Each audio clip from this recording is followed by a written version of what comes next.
Hello and welcome to a video I'm very excited to make with a man whose career I've been following with great interest, Terrance Layhew. You might have seen a review I did a few weeks ago about his book, Reason and Romance, and I wanted to finish that book before I chatted to him. But Terrance, I am super excited to have you on because I want to talk all about that book, all about what you do, all about our mutual love of James Bond and stuff like that. How are you doing today? I'm just living the dream. Wow, that's the best answer I've had. Normally people are like, oh, I'm fine. Could be worse. Still kicking. I'm incredibly impressed that on a Saturday afternoon, you are suited up just like you say you would be. Thank you. Well, that's what I try to do. I mean, suit up, podcast, all that fun stuff. I did a podcast interview this morning with a guy that had a whiskey podcast. And thus I was like, okay, I know this guy appreciates suits too. So I put on my suit, got my tie on, and we're ready to go.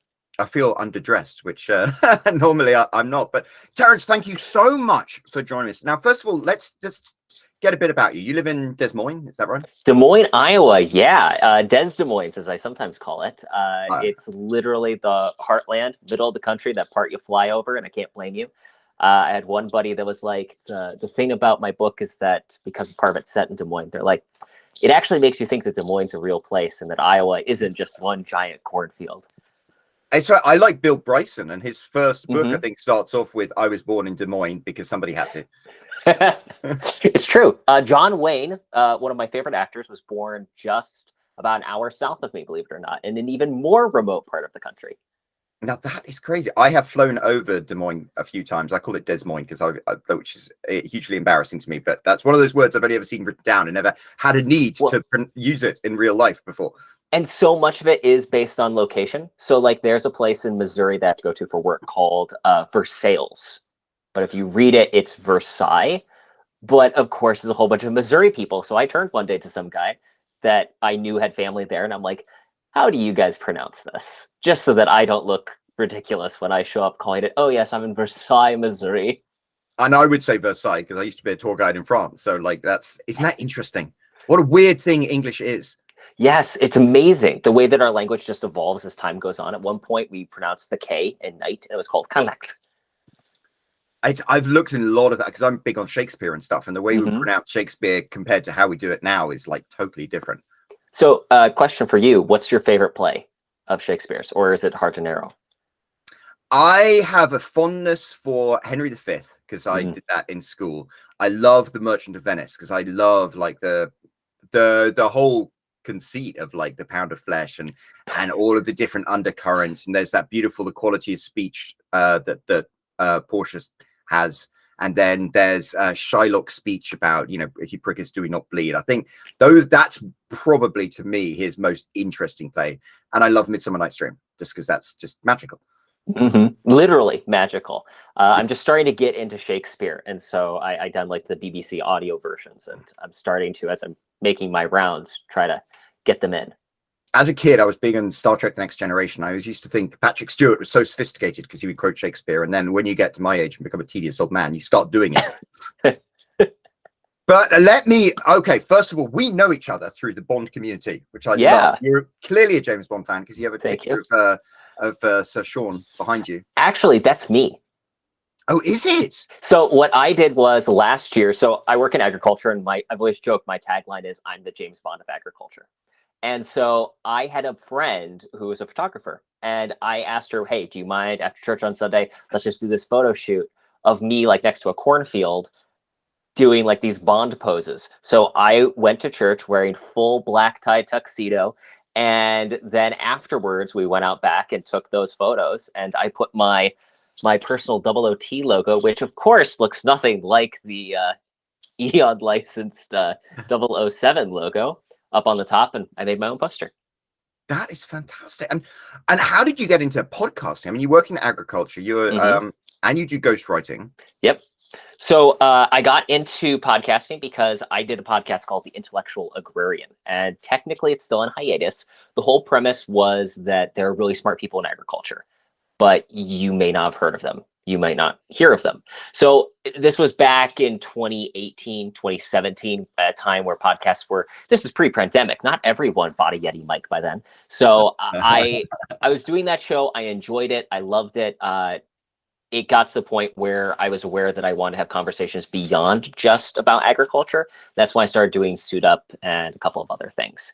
But that's how I started doing this. I did over 100 interviews with different farmers and agrarians from Canada, Australia. I talked to a wonderful gentleman from the UK that I still have to get his episode out eventually. But just a blast. Get to do that kind of stuff.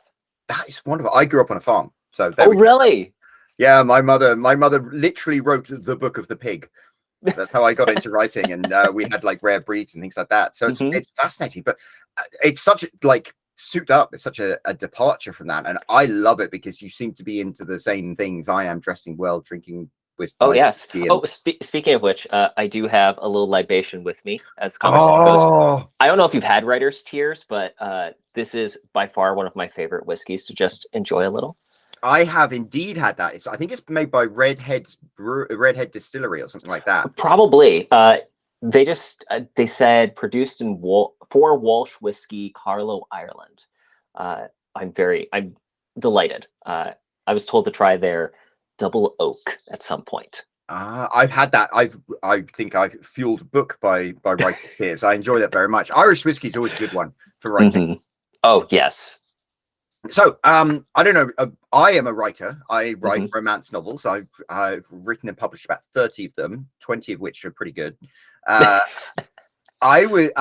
remember seeing you in the Bond community, and then I saw you publishing a book, Reason and Romance, and I was like, that's interesting because it's another guy writing a romance, but I write under a female pen name, and you didn't. You wrote under your own pen name. And I was really, really interested by that. And thank you so much for sending me a copy. I was legitimately going to buy a copy myself because I was interested, but it blew me away because I read it and I was like, oh, wow, this is like the complete package. You put it together. The cover was spot on. The concept was spot on. It was brilliantly written. It followed the beats of a romance novel, which like that takes some actual knowledge to go back. How did that even come together? Well, first and foremost, thank you so much for reading my book and enjoying my book and all the nice things you said about my book, because it's real. This is my first book. So having someone who I would regard as a professional doing this, it's really nice to get just a little validation that, oh, wait, I actually wrote a readable, enjoyable book. Because, I think that it's good when I finish. And I have no idea how other people are going to react when they read it. I was really, really impressed. I mean, I know that it's not like writing it's a craft and you have to learn the craft. And I mean, I always say I wrote 11 books before I had my first bestseller. And, the first 4 were pretty rough. And so I was astonished. I was like, this is your first book? Because it was great. I really enjoyed it. I found it completely immersive. The character of George was like, I mentioned Frasier. That was in my head. It was kind of like the wittiness of it is like Frasier, and him as a character, because he's very far from perfect. He's got that arrogance. Yeah. He also has that delightful charm. It's like Oscar Wilde says, people aren't good or bad. They're charming or tedious. He was like, that's charming. True. The book kind of came together through, I've always talked about writing a book. I've always written since I was a kid. I've written dozens and dozens of essays that have just me getting to wax philosophic on this or that. I even wrote a couple articles about James Bond because, again, I just love talking about, okay, here's pop culture idea and here's the extrapolation of it. So I had the idea that I was going to write a completely different book at one point. I was like, okay, I have like this outline for this idea. And I kept talking about it. And I have this buddy, Scott Hebert, that's been on my podcast a couple of times. And he was eventually like, T, you just keep talking about writing your book. You haven't written one. And I'm like, okay, you're right. I should just buckle down. We're going to write the book. And I'm like, okay, this book that I want to write, that's nonfiction, it would be so much work. I have to do lots of research. But, I know what a rom-com should look like.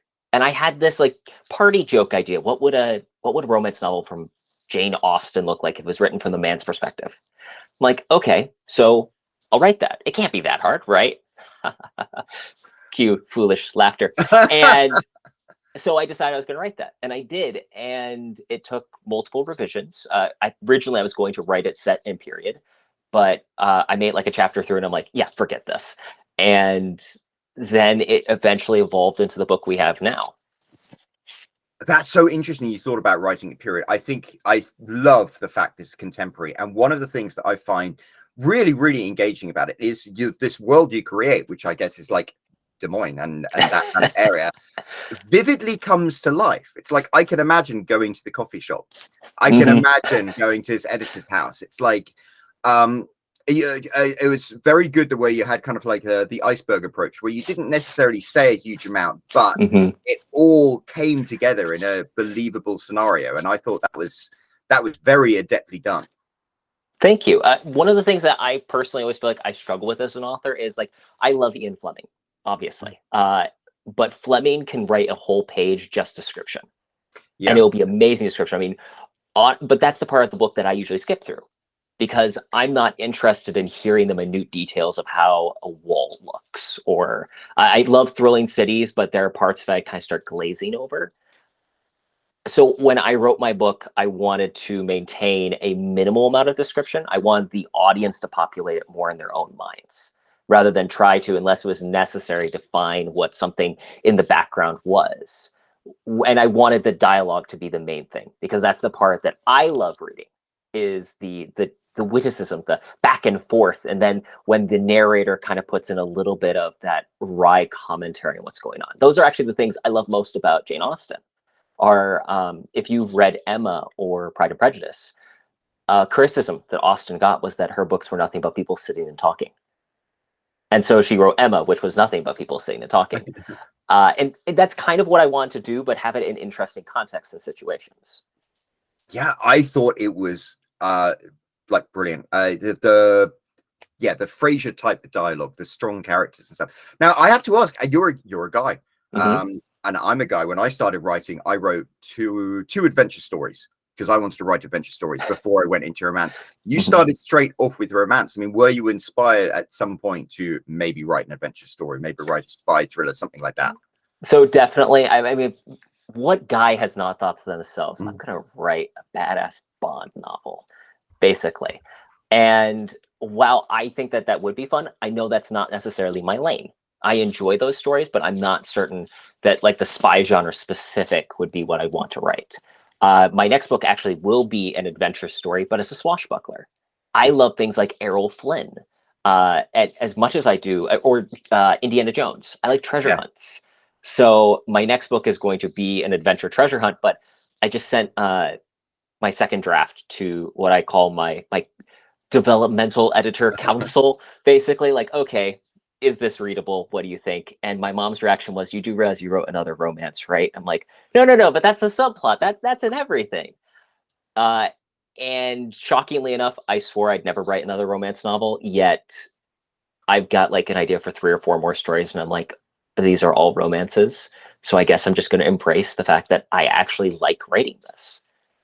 And I don't think there's anything wrong with it. I think there's the whole idea of James Bond has a different girl in every book. But if you think of the books and the movies more so that really last and are really the ones that are everybody's favorites, it's Casino Royale and it's Honor Majesty's. Yeah, it's the ones with the love story, because guys want to fall in love as well. That's guys believe in love too. And that's part of actually what I want to address almost in my stories, which is we have, and you know this, majority of romance novels are written primarily from a woman's perspective for a female audience, and that's great and fine. I love some of those books, but I want to put a little bit more male perspective in there. What does this, and that was the principle of this book, what does a Jane Austen novel look like from the guy's perspective? And I think that it works. I know not everyone's going to enjoy it, but I want to, in my books, try to address what does the man feel in this whole romance, because a guy can have complicated feelings through it too.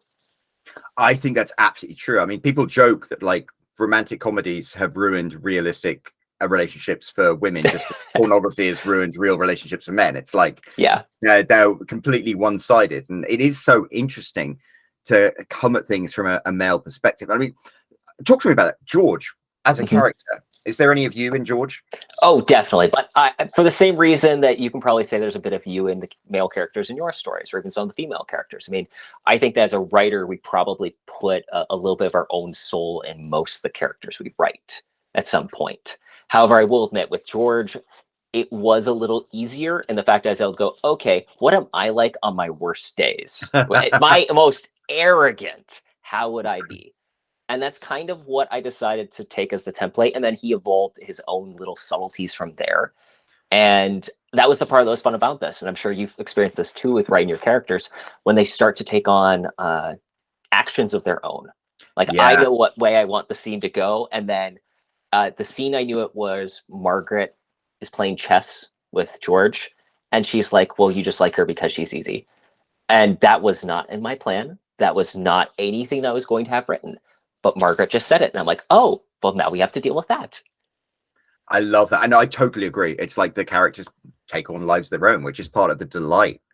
Now, what I found really interesting is I am very into like the structure of stories, and romance stories have an Yes. it's almost like long form poetry. And the I interesting, agree. It's a yeah, perfect way of putting it. because you have to have these beats and you have to have this symmetry and stuff. The interesting thing was, writing from a male perspective, George was both the protagonist and the antagonist kind of thing. He was he was playing the part that normally gets played by the female character in a romance book, except at the same time he was also the male character, which I found really interesting. And how much did you study how romance books are written, or did you just like go with the flow and go more intuitively? So I'd like to say I went intuitively, and in some places I did. But I love story structure. That's the thing Yeah. I nerd out on so much. On my shelf, I have at least 3 or 4 books. I have like that. Everyone has their shelves. I have one of those entire shelves just writing books that now I'm running out of space on. And one of them is the 7 Basic Plots by a gentleman whose name I can't remember. And so like I love studying, okay, these are the story beats to different types of stories. Yeah. And I have one I found a used book sale, How to Write a Rom-Com. I can't even remember who the author was, but they used examples like Tootsie, The Thin Man, just classic stories that do the rom-com beats. Thin And Man. Oh, I love that. I oh, could The see Thin the witty, Man, the Nora and the Nick dialogue. I could. Nick and Nora. Like we talk about saying unrealistic expectations for relationships. My favorite movies as a kid, and that's probably part of this too, is I grew up watching the classic Cary Grant comedies. Yep. And so for me, like that's in my mind what, oh, of course, this is exactly what it should be. It should be Nick and Nora. It should be Cary Grant and whoever happens to be the female across from him because he's Cary Grant. He has enough charisma for an entire room. And Sabrina. Sabrina, I I hate to say this, but I'm not as big a fan of the Hoagie, the Humphrey Bogart one, as the one with Harrison Ford and Julia Ormond. Which was charming. I really enjoyed that one, I have to admit. So I'm all about Audrey Hepburn, but I really like the Harrison Ford version. And Charade actually is another perfect example of one of those stories that even as a kid, I'm watching it and I'm like, okay, so I see that this is the way the story beats are going. You can tell each one of those turns when the audience gets this new revelation and the entire story turns on its head. And you're like, oh, crap. What are they going to do now? Charade is a great example because that happens like 3 or 4 times. Yes.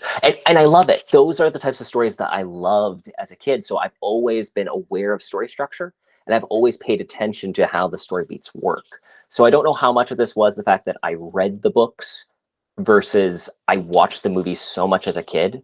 I knew how the stories were supposed to be laid out.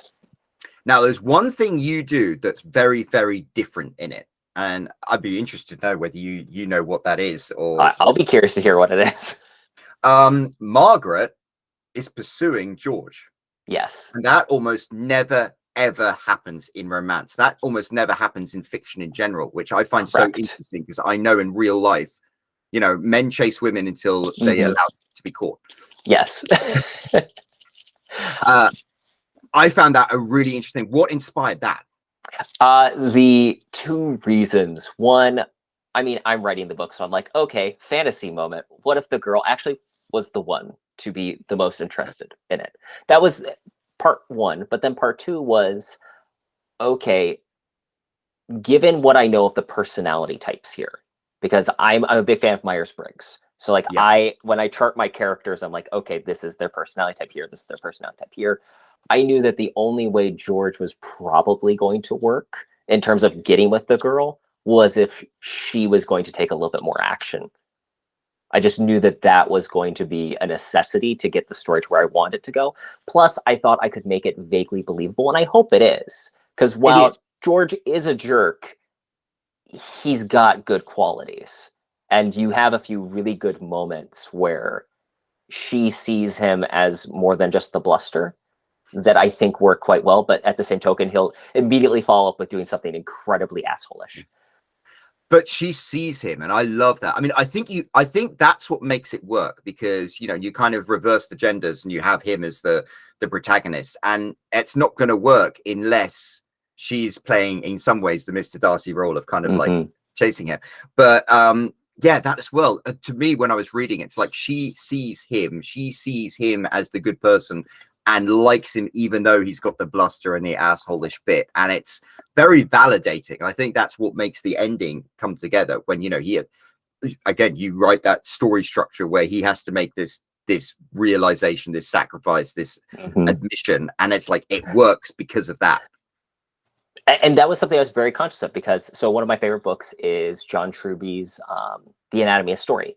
Apparently he's coming out with a new book called The Anatomy of Genre. I'm very excited. It comes out later this year. But the one thing I've always kept in mind is just with character arcs, want versus need, and then the fact you need to sacrifice something. Yeah. And that, considering I made his whole thing pride, the whole book is different than I expected. So the plan was going to be about vulnerability. The idea of virtue and vulnerability was the working title to start with. And then as time went on, I'm like, okay, this title really doesn't describe what the book is. Whereas the idea of reason versus romance does. And it still fits within the genre of Austen-ish. Yep.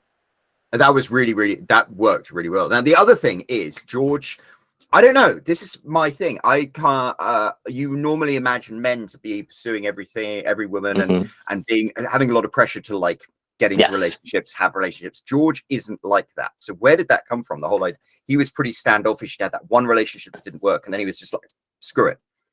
Well, I think that it fits within that Byronic hero idea that we like to have. Again, that Mr. Darcy archetype is the person that is cold and unapproachable and a little bit of a jerk. And that's why I was kind of fade with that. It helps my own personalities a little more that way. For a very long stretch of my young adult life, I was like, I don't care enough about relationships to pursue them, because I find more value in my work and what I do.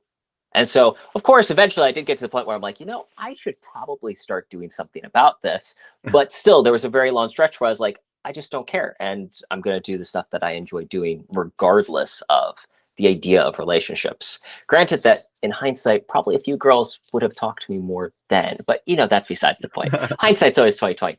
But George, I constructed the character very specifically, picking and choosing some things from my own life, some things from stories.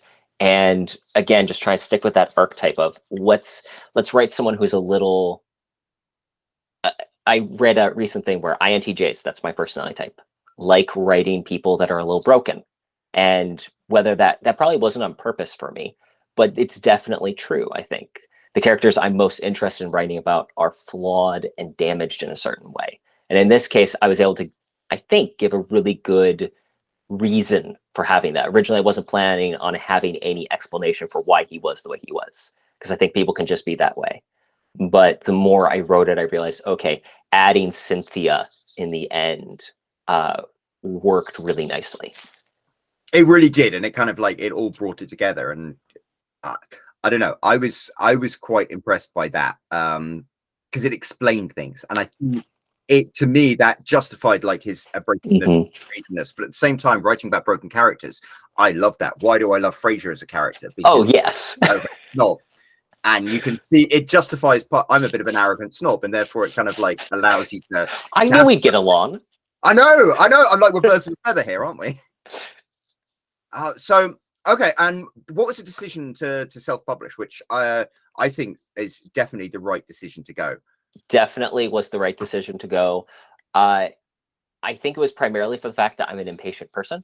and I did not want to send query left. Like, again, I always wanted to be a writer. So since the age of like 12, I've been reading the Writer's Marketplace and going, okay, how do I get published?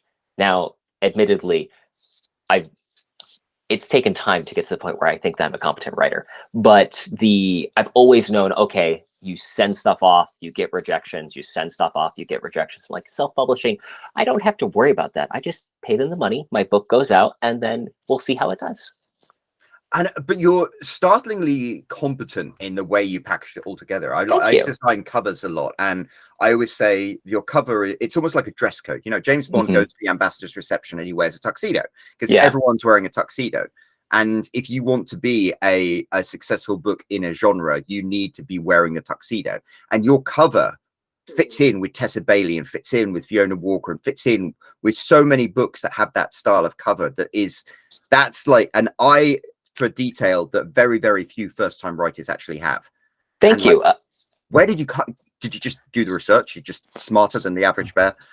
I am smarter than the average bear. It's the one thing I can claim.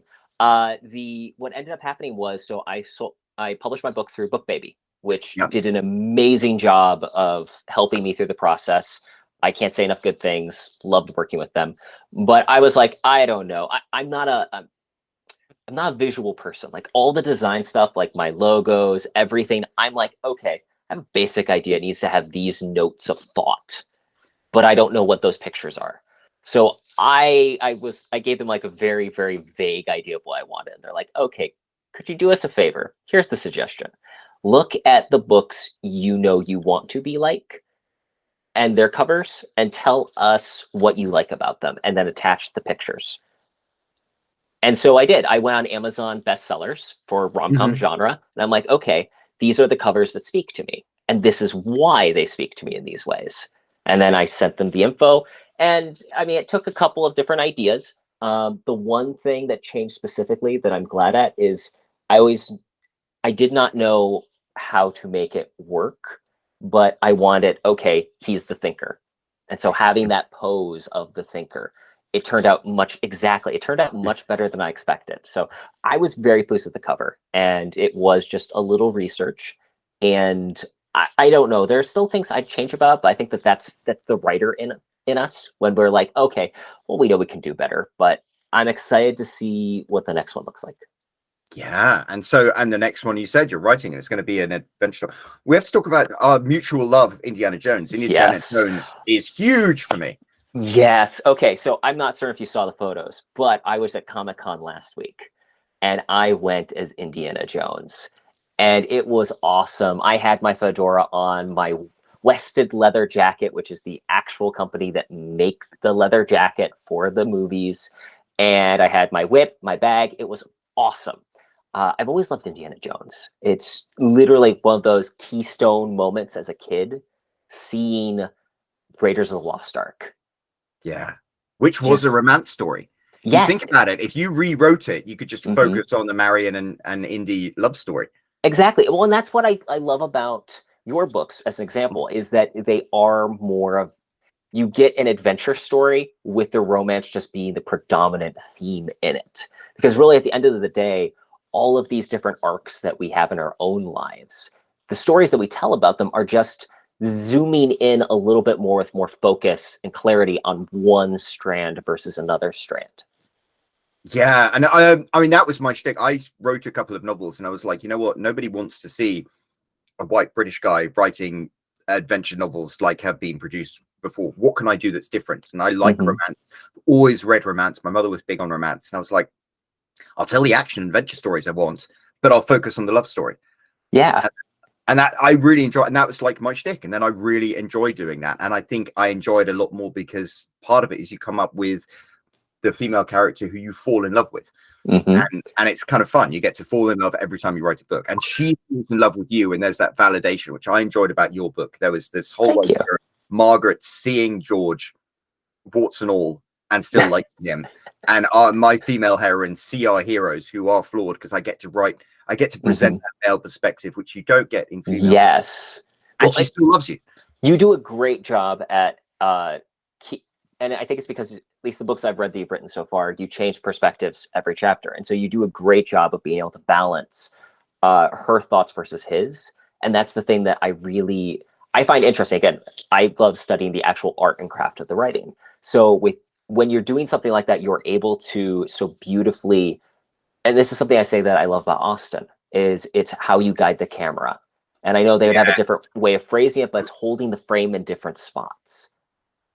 That's a brilliant observation. You know, that's one of the trickiest things. People who write in third person, like you do, but a lot of authors starting off, it's difficult to do that, because if you're in omnipotent God mode, you can focus on the character, and then suddenly you shift to another character in the same scene or something like that, and you need to have that focus. You do that so effectively. Whereas I think that's the most challenging thing. I find just switching to writing in first person, to me, it's like cheat code. It's like if you write in first person, then you can't help but be more succinct in the storytelling, because you're like, oh, well, my character will only be able to see this and only be able to know this. And therefore it makes it much easier. Which actually, I agree with you, but because I don't tend to write that way, so my swashbuckler is going to be in that first person perspective. And oh my goodness, the learning curve for me, going from writing omniscient third person, where I can have that narrator's voice, where I'm able to guide the story a little bit more and just move around the camera. With this one, it was different because I am limited to, this is the POV of the individuals. And I did enjoy getting to then, inhabit those people.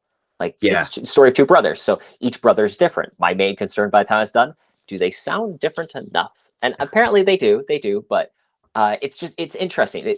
These little things, I think, make good books, is when the writer is taking care to pay attention to those details. And I could definitely see that in what you're writing. Writing is a craft, not an art. And I always say, like, a good story is like a table. It's got flat surface, 4 legs, and you can cludge something together. And it, like, if you look at 50 Shades of Grey, it's like, people can criticize that all they want. However, it resonated with people, and it's got 4 legs and a flat surface. And then it's the art, and is when you start, doing fancy things with the engraving or the joint or anything like that. But you've got to have that core structure, and you have to have something that holds it together and it can stand. If it tips over, it really isn't that good a table or a story. So tell me a little bit about this swashbuckling story. Is it contemporary? Where is it set? It's contemporary. It's set. Basic premise is that one of the brothers wins a treasure map in a poker game, and then they go on the adventure from there.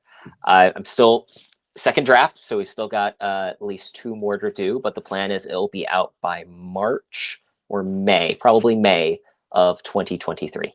And where is it set, or where does this treasure map lead? Can you give any of that away? The Caribbean. I wasn't trying to be original. I'm like, okay, let's just take, I love Swiss Family Robinson, Treasure Island, Journey to the Center of the Earth, and I just took those things and I mashed them together into what hopefully is a coherent story. But we'll see. Definitely one of those stories, like, I'm sure you feel this, by the time you get a certain part of the draft, you're like, have I written nothing but garbage for the last however many pages? Oh my God, that's the classic thing I always get. It's normally 75% through. You're like, I just wasted 6 weeks writing this, and it's crap. And then you finish it and you're like, oh, actually. And then people read it and like it. And that's totally how I felt about Reason and Romance. I'm sure I'll feel that way when the Swashbuckler's finished too. I'm thrilled. I'm excited. I feel that I can actually do this. I had no idea what the reaction to the romance novel was going to be. I was preparing myself for the worst when it first came out. And now I'm like, okay, I was able to do that. So now we'll give this treasure story a chance. And then my third book is actually going to be a sequel to Reason and Romance, which I'm very, very excited about. Now, that's interesting. Now, tell me, is it going to focus on George and Margaret, or is it going to focus on another couple, or what? It's going to focus on another couple. I'm going to, same world, we're just shifting into another character, which, again, wasn't the plan, but the idea came, and I couldn't ignore it. I love that. That's my classic. There's an author called Fiona Walker. And Gilly Cooper is another one. They're very British. You might not know of them, but they wrote these bonk busters and this chick lit. But I love, they created a world, and then each book would be focused on a different pairing, but you'd have the same inhabiting them. That's what I did with my books. Yeah, you have done an amazing job in your books. You built a world.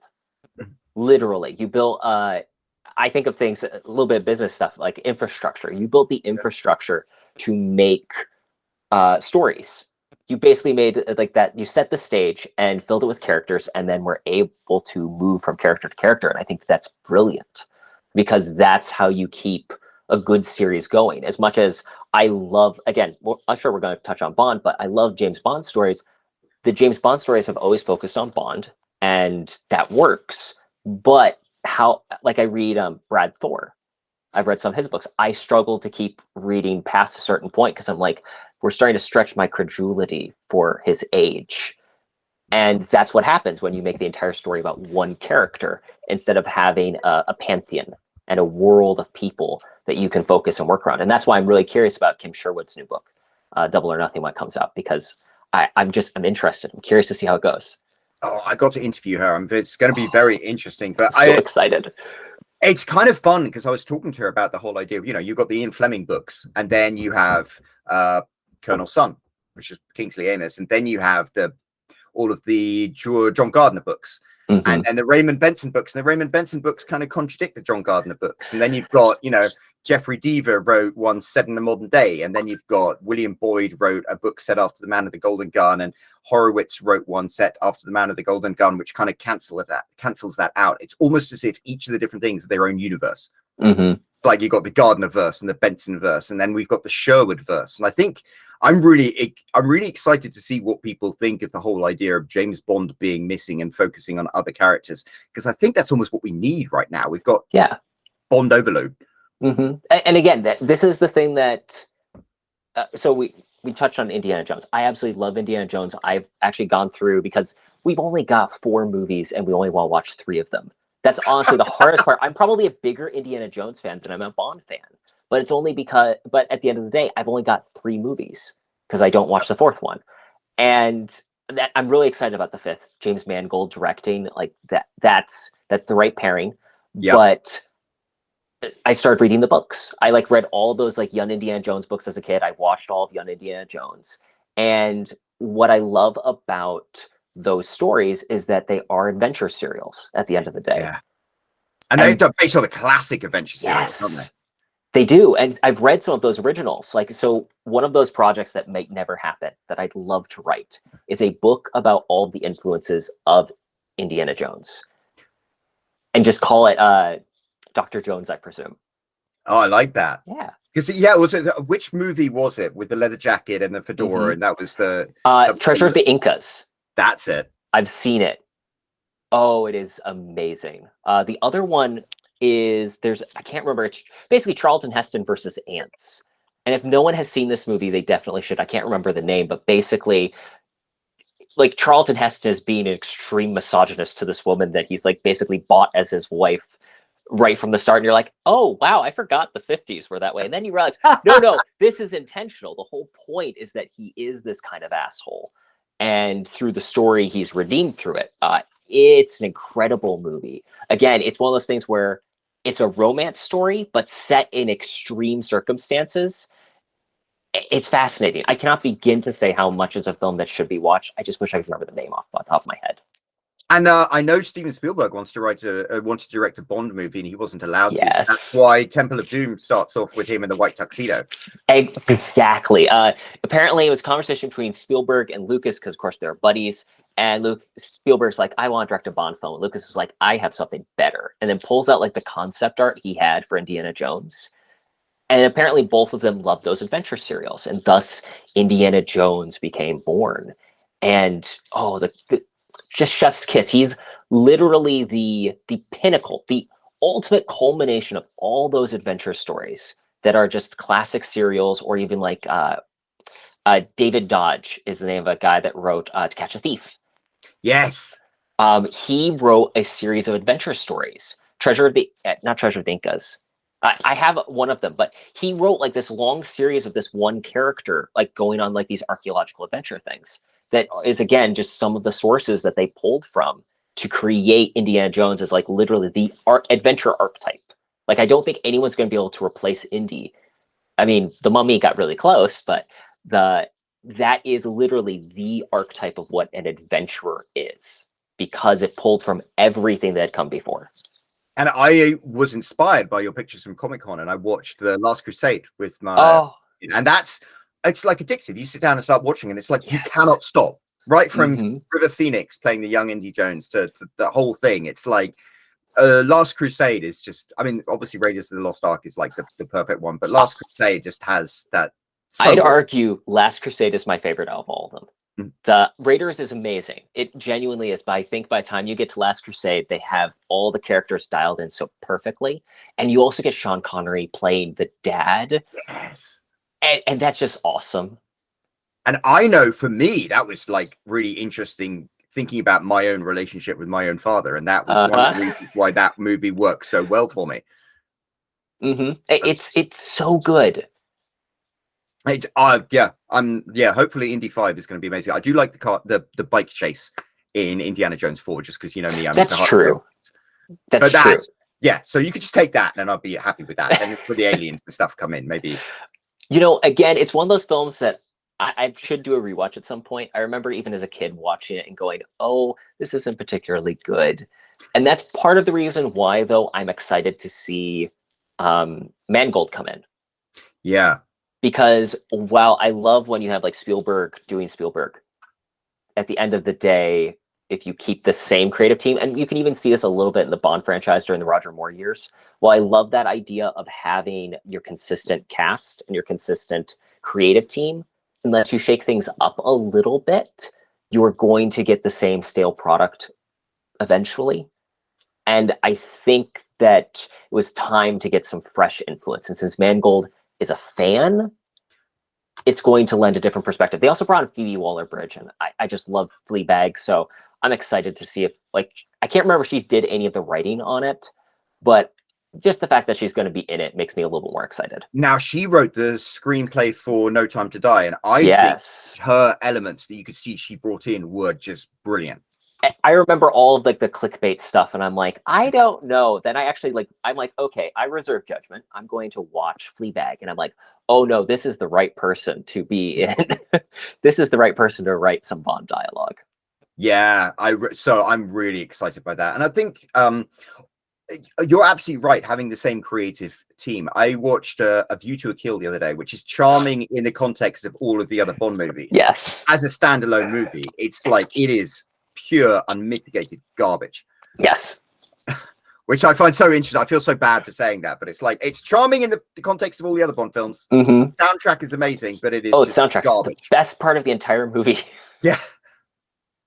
I actually, that was a film, a buddy of mine, I had bought some Bond Blu-rays. This was when I was starting to get back into it. I think it was before, I'd like to say it was sometime after Spectre. So of course, all the Blu-rays are still floating around at Walmart and stuff. So I picked up a couple of them. One of them was A View to a Kill. I'd never seen it before. Me and my buddy sit down to watch it. Now he's just like, you know, he's the movie guy. We're just going to watch a movie together. And then we watch it. And the moment Bond starts skiing down the slope and they're playing Beach Boys, and it's not even Beach Boys, it's cover Beach Boys. He's like, what garbage have you forced down my throat that we're watching? We like sat there like we were hostages finishing this movie going, oh my. And I feel so bad for Roger Moore. Just he's so creaky. Yeah. It's like climbing down that ladder in San Francisco, and you're like, oh, do you need some ibuprofen after that? But again, I love Roger. I love the Bond films. The thing I love most about No Time to Die, for whatever complaints people have about it, it's the best final Bond film for an actor. And yes. Craig gets to go out on all cylinders rather than decaying in the role or being forced out of it. I mean, again, I think that Timothy Dalton and Lazenby both are like asterisks because we don't know where they would have gone. But with Craig, we did not have to suffer at the end in the way that we kind of have with the other Bonds. I agree with you. I mean, I personally, No Time to Die, I thought was perfect. It was almost like it was written specifically for me. When they had the musical sting from Service, and the big V8 Aston Martin, like all of these different elements, yes. I was just like, this is, for me, it was perfect. I can understand why people don't like it, but you're right. As a denouement, as like the end of the Craig era, it's just the only thing that I think makes me sad is we're losing M and Moneypenny and Q and stuff, because they really brought together a family that had never existed in Bond before. That's true, but I will admit I'm I'm going to be curious to see what they do. I do struggle with the whole Scooby and the gang thing they started doing later on. And again, they're amazing actors, and that's the hard part, is that when you've got an amazing cast, you want to use them more. In their case, again, it feels like a waste not to use Ralph Fiennes more, but I think Ralph Fiennes hit his perfect M in No Time to Die. Yeah, and it was very interesting, the moral quandary they put him in, which you've never really explored. M's always been like the flawless leader. Yeah. Maybe been a bit terse, but it's like he did something bad, and that's... Has this desk gotten bigger, or have you gotten smaller? Oh, wasn't such that a great line. Dialogue. Yes. It's like, my God, you're thirsty. Says James Bond, the consummate alcoholic. So, well, you know what? We are approaching the end of the top of the hour or something like that. It's like a psychiatrist's hour, isn't it? That's right. Much like Frasier, so we can bookend the conversation that way. Yes. Terrance, it has been a blast speaking to you. Hopefully we can do this. Well, actually, I'm hoping to get you on the Hidden Gems podcast next week, which would be amazing. And that would be delightful. And I want to get you on my show because I think we'd have an amazing conversation. Well, let's do it. I'm stoked. I will wear a suit next time. Brilliant. I will too. Well, okay, so I'll just wrap it. But okay, so where can people find you? Where can people find your podcast, your book, everything? Everything that I do can be found at terrancelayhew.com. That's TerranceLayhew. And of course, at suitup.podcast on Instagram and at tlayhew on Instagram. That is brilliant. I'll make sure to drop links down below. But Terrance, thank you so much. It has been really, really awesome speaking to you. And I'm delighted that we were able to make this happen. And yes, let's speak again very soon. Looking forward to it. I'm Roland. I've sold 67,000 copies of my books. If you want to find out how I did it, I've got the link right here you can click. And otherwise, don't forget to subscribe. I've got more videos coming soon. Thank you.